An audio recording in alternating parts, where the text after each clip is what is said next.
তো এই যে মুক্তার পছন্দের চিংড়ি মাছ। মুক্তা, তুমি কি খুশি?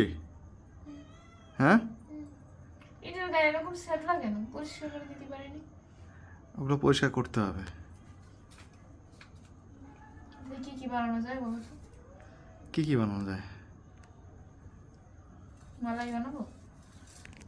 যা ইচ্ছা করো।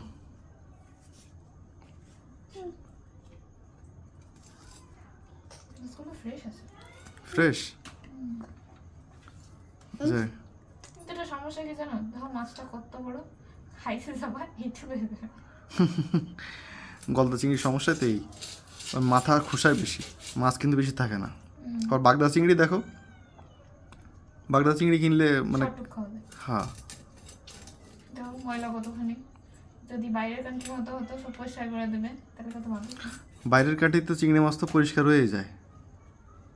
আরে এই যে কাটাকুটি এগুলো ফেলাই দিছি, এই এই সহ তো এগুলো তো ওরা হিসাব করে না। কতগুলো টাকা দেবে।